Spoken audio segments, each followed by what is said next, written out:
She got the promotion. Your girlfriend of 2 years. The one you've been supporting through every late night. She's now your boss. You should be happy for her. Proud, even. But here's what's really happening. You're sitting in a meeting. She's leading it. Giving you feedback on your work. In front of everyone. Last night, you were equals. Partners. Lovers. Today, she's critiquing your performance. And you have to sit there and take it. You go home that night. She wants to celebrate. But you can't shake the humiliation. The shift in power. Welcome to the most toxic dynamic in modern relationships. When love meets ambition. When the bedroom intersects with the boardroom. Today, I'm going to show you why mixing romance and promotion is a guaranteed disaster. Let's go. Chapter 1. The day everything changed. Meet David and Sarah. They met at a marketing agency in Chicago. Both junior account managers. They bonded over bad office coffee and toxic clients. 6 months later, they were dating. A year later, living together. It was perfect. They understood each other's stress. Then the senior manager position opened up. They both applied. Sarah got it. David congratulated her. Took her to dinner. Said all the right things. But inside? He was dying. The woman he shared a bed with was now evaluating his quarterly performance. First week, Sarah tried to keep things normal. Let's not let work affect us at home, she said. David agreed. But it was already too late. At work, Sarah had to be professional. Distant. Authoritative. She couldn't show favoritism. So she was harder on David than anyone else. In a team meeting, she criticized his presentation. This needs more data. The client won't buy this. She was right. But it stung differently. Because 3 hours earlier, they'd been having breakfast together. Psychologist Dr. Esther Perel writes about this in Mating in Captivity. Desire requires distance. Mystery. Separateness. When you erase the boundary between professional and personal, you erase the space where attraction lives. David couldn't see Sarah as his equal partner anymore. He saw his boss. Someone with power over his career. His paycheck. And Sarah couldn't see David as her lover. She saw an employee. Someone whose performance reflected on her leadership. Within 3 months, they stopped having sex. Within 6 months, they broke up. Not because they stopped loving each other, but because the power imbalance poisoned everything. Chapter 2. The resentment that never leaves. Let's talk about what nobody admits. The jealousy. The bitterness. The silent rage. Meet Marcus. Software engineer. His girlfriend, Jessica, worked at the same startup. Marcus had been there 3 years. Jessica joined a year ago. He trained her. Mentored her. Then the company raised funding. New roles opened up. Jessica got promoted to team lead. Marcus stayed as senior engineer. Reporting to her. At home, Jessica was excited. We're going to do amazing things together. Marcus forced a smile. Yeah, congrats, but the resentment was instant. Jessica would come home talking about decisions. I had to make some tough calls about the product roadmap. Marcus would think. I've been making those decisions for years. Why is she suddenly the expert? In meetings, Jessica would override his suggestions. I think we should go in a different direction, was she right? Sometimes. But that didn't matter. What mattered was that she had the authority. And he didn't.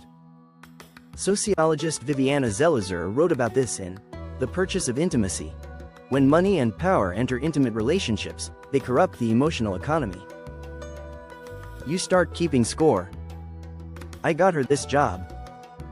I taught her everything. And now she's above me? At home, during an argument about dishes, he snapped. Maybe you should just manage that too, since you're so good at managing everything. Jessica was stunned. What's that supposed to mean? Nothing, forget it. But they both knew. The promotion had created a hierarchy. And hierarchies don't belong in love. 3 months later, Marcus started job hunting. Not because he hated the work. Because he couldn't stand reporting to his girlfriend. He took a job at another company. Lower pay. Longer commute. But his dignity was worth it. They broke up 2 weeks after he left. Chapter 3. The favoritism paranoia. When your partner gets promoted, everyone at work knows you're together. And they're watching. Judging. Waiting for you to get special treatment. Meet Lauren and Mike. Both worked in sales at a pharmaceutical company. Mike got promoted to regional manager. Suddenly, he was managing Lauren. Mike tried to be fair. He really did. But the team didn't see it that way. When Lauren closed a big deal, the whispers started. Of course she got that account. Mike probably fed her the lead. When Mike praised Lauren's presentation, someone muttered, "Teacher's pet." Lauren heard it. She saw the eye rolls. She started declining Mike's compliments at work. It was a team effort, she'd say, deflecting. But that made Mike feel rejected. Like she was ashamed of him. At home, tension exploded. You barely acknowledged my feedback today, Mike said. Because everyone thinks you're playing favorites, Lauren shot back. I'm not. I treat you exactly like everyone else, exactly. That's the problem. You're so scared of showing favoritism that you're colder to me than anyone. She was right. Organizational psychologist Adam Grant writes about this in Give and Take. People in position of power over romantic partners often overcompensate. They become harsher, more critical, more distant. To prove they're not biased, Mike started assigning Lauren the worst territories, the difficult clients, to prove he wasn't giving her special treatment. But Lauren felt sabotaged. Their coworkers noticed that too. Mike's really hard on Lauren. Maybe things aren't good between them.